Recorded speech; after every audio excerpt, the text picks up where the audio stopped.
Today I am going to recreate this beautiful look of Bibbojan Aditi Rao Hydre. এখন যেহেতু হীরামান্ডি সিরিজের makeup look recreate করা একটা trend চলছে এন্ড আমার ফেভারিট ক্যারেক্টার হচ্ছে Bibbojaan, so I wanted to recreate her look. But Heeramandi সিরিজের getup গুলো অনেক গর্জিয়াস হলেও মেকআপ লুক গুলো কিন্তু অনেক বেশি ন্যাচারাল টাইপের, অ্যাটলিস্ট আমার চোখে যতদূর পড়েছে। সো বিব্বজানের ইনস্টাগ্রাম চেক করতে করতে এই লুকটা আমার সামনে পড়ে আর এটা আমার অনেক ভালো লেগেছে, স্পেশালি দ্য আই মেকআপ। তো ভাবলাম তার এই লুকটা রিক্রিয়েট করি। বাই দ্য ওয়ে, হীরামান্ডি সিরিজটা কে কে দেখেছেন আর কোন ক্যারেক্টারটা আপনাদের ফেভারিট কমেন্ট করে জানাতে পারেন। আমার কাছে তো সবার ক্যারেক্টারই ভালো লেগেছে এক্সেপ্ট আলমজেব। আর বিব্বজানের ক্যারেক্টারটা কার কার ফেভারিট। এখন আসি মেকআপ লুকটাতে। এই মেকআপটা অনেকটা ন্যাচারাল বাট বেশ স্কাল্পটেড একটা মেকআপ লুক বলে আমার মনে হয়েছে। আদিতি রাও এর ফিচার গুলো এমনি অনেক শার্প বাট খুব সুন্দর করে কন্ট্রোল ব্রোনজিং করে তার ফিচার গুলো আরো এনহ্যান্স করা হয়েছে। সো আমিও এখানে আমার ফেসের পিগমেন্টেশন গুলো হাইড করে যতটা সম্ভব ন্যাচারাল একটা বেস করা ট্রাই করেছি এন্ড এখন ফেসটা কন্ট্রোল করে নিচ্ছি।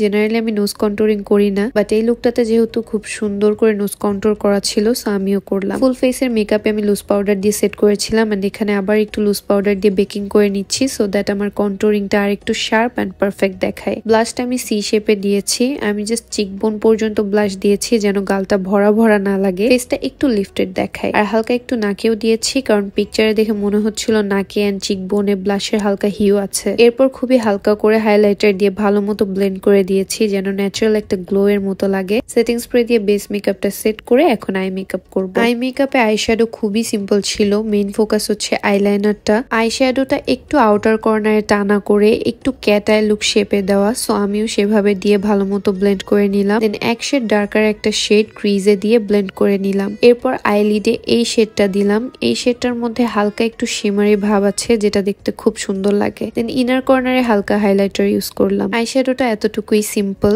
এরপর হচ্ছে আইলাইনার দিব। প্রথমে কাজল দিয়ে টাইড লাইন করে নিলাম, এরপর অফ ক্যামেরাতে আইলাইনার দিয়ে নিয়েছি because it was a very crucial part. আইলাইনারটা একদম থিন হতে হবে and I tried my best. আদিত্যের লুকটাতে কোনো আইল্যাশ পরেনি বাট আমি পরেছি বিকজ আমার ন্যাচারাল ল্যাশ এত থিক না যে অনলি মাস্কারাতে হয়ে যাবে, সো আমি একদমই ন্যাচারাল একটা আইল্যাশ পরেছি। লিপস্টিকটা কাইন্ড অফ অমব্রে টাইপের ছিল, সো আমিও পিকচারে যতটুকু বুঝেছি ওই টাইপের শেড করা ট্রাই করেছি। কারো লিপস্টিকটা টিউটোরিয়াল লাগলে কমেন্ট করে জানাতে পারেন। হেয়ার স্টাইলটা কার্লি মেসি একটা হেয়ার স্টাইল ছিল। আমি ফার্স্টে হিটলেস কার্ল করা ট্রাই করেছিলাম বাট বেশি কার্লি হয়ে গেছিল, সো আমি পরে এটাকে ফিক্স করে নিয়েছি। And here is the final look. পিকচারে যতটুকু বোঝা গেছে ওইটা দেখে I tried my best to recreate the makeup look. 100% তো কখনোই সেম হবে না but yes I tried my best. So comment করে জানাতে পারেন যে কেমন হয়েছে। এন্ড হীরামান্ডি সিরিজে বিব্বজানের অন্য কোনো লুক রিক্রিয়েট করার মতো থাকলে সেটাও পিকচার সহ কমেন্টে জানাতে পারেন। সো এই ছিল আজকের ভিডিও। Thanks for watching.